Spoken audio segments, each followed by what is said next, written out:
नमस्कार, मैं हूं राम प्रकाश राय। नीतीश कुमार, ममता बनर्जी, केसीआर, ये सारे लोग एक तरफ मिलकर के साल 2024 में होने वाले लोकसभा चुनाव में भारतीय जनता पार्टी के लिए चुनौती खड़ी करने की बात कर रहे हैं। वहीं नीतीश कुमार बार बार जब मोर्चे की बात होती है तो वो मोर्चे को लेकर के कहते हैं कि वो तीसरा मोर्चा नहीं बल्कि मुख्य मोर्चा बनाना चाहते हैं। मुख्य मोर्चा बनाने के लिए वो तमाम जो भ्रमण कर रहे हैं, तमाम बड़े नेताओं से मिलने का काम कर रहे हैं। उधर दूसरी ओर कांग्रेस पार्टी के नेता जयराम रमेश ने एक अलग दावा कर दिया है। जयराम रमेश के दावे पर अगर नज़र डाली जाए तो बिना कांग्रेस के किसी भी तरीके के विपक्षी एकता या विपक्ष के साथ जो पूरे विपक्ष को मिलाकर के एक गठबंधन बनाने की बात हो रही है, मोर्चा बनाने की बात हो रही है, वो असंभव है। जयराम रमेश ने कहा कि किसी भी तरीके का मोर्चा, किसी भी तरीके का गठबंधन बिना कांग्रेस पार्टी के संभव नहीं है। अगर हम इतिहास पर नज़र डालें, जो राजनीतिक हालात हैं, जो समीकरण हैं, उन पर नज़र डाला जाए तो जयराम रमेश की बात में कहीं ना कहीं सच्चाई दिखेगी। तमाम इसके अलावा जयराम रमेश ने जो बातें कही उसमें कई सारे उन्होंने दावे भी कर दिए, विपक्ष को लेकर के कई सारे आरोप भी लगा दिए और कई सवाल भी उन्होंने उठाए। जयराम रमेश ने जो बात कही उसमें उन्होंने साफ कहा है कि बिना कांग्रेस के कोई भी विपक्षी एकता संभव नहीं है। यह बिल्कुल आधारहीन बात है। अगर कोई भी गठबंधन, कोई भी गैर बीजेपी संगठन ये सोचता है कि कांग्रेस के बिना कहीं पर भी स्थिर सरकार दी जा सकती है तो ये सही नहीं है, ये बिल्कुल आधारहीन बात है। साथ ही साथ उन्होंने ये भी कह दिया कि बहुत सारे ऐसे क्षेत्रीय दल हैं जिन्होंने अपने फ़ायदे के लिए पहले भी कांग्रेस पार्टी के साथ गठबंधन किया है। कांग्रेस पार्टी के साथ वो जुड़े, पर फिर जब अपना फ़ायदा निकल गया तो वो कांग्रेस पार्टी पर ही उन्होंने तमाम तरीके के आरोप लगाए और कांग्रेस पार्टी पर ही वो बरस पड़ते हैं। कई क्षेत्रीय तमाम दलों ने पहले भी कांग्रेस पार्टी के पीठ में छुरा घोंपने का काम किया है। तमाम जो क्षेत्रीय दल हैं वो कांग्रेस पार्टी के साथ गठबंधन करके अपना काम निकालते हैं और काम निकालने के बाद कांग्रेस को उल्टा सीधा कांग्रेस के ऊपर ही बरसते हैं। वो कांग्रेस को पंचिंग बैग समझने का काम करते हैं, कांग्रेस को पंचिंग बैग समझ रहे हैं। साथ ही उन्होंने ये भी कहा कि जो टीएमसी और आप को लेकर के भी उन्होंने बात कही।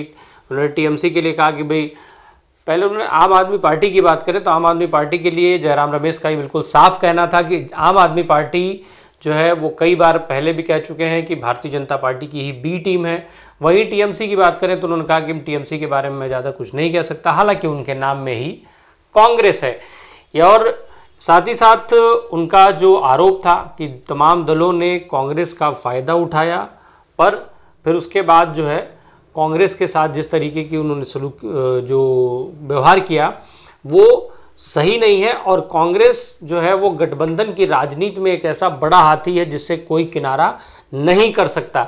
यानी कुल मिलाकर ये कि कांग्रेस के बिना किसी भी मोर्चे की जो परिकल्पना है वो बिल्कुल व्यर्थ की चीज़ है, आधारहीन बात है।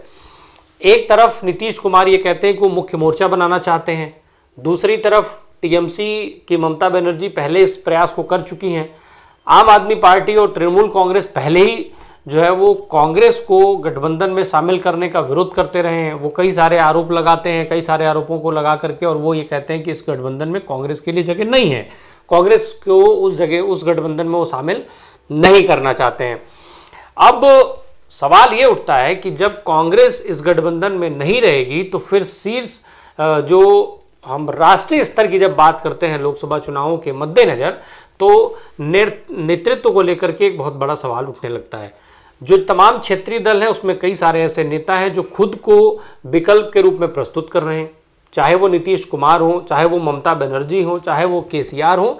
इसके अलावा कई और दलों के बड़े नेता, बड़े चेहरे जो हैं वो खुद को बतौर प्रधानमंत्री उम्मीदवार मानते हैं, प्रस्तुत करना चाहते हैं।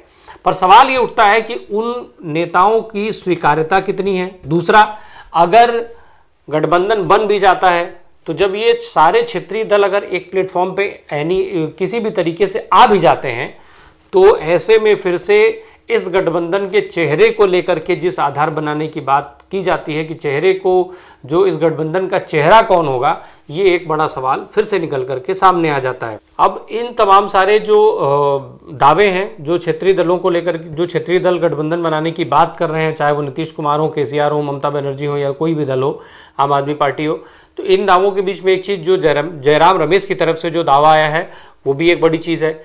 अभी जो भारत जोड़ो यात्रा शुरू हुई है कांग्रेस पार्टी की 7 सितंबर की, ये पूरी तरीके से कांग्रेस पार्टी की अकेले की यात्रा है। इसमें किसी भी दल को कांग्रेस ने अपने साथ नहीं जोड़ा है।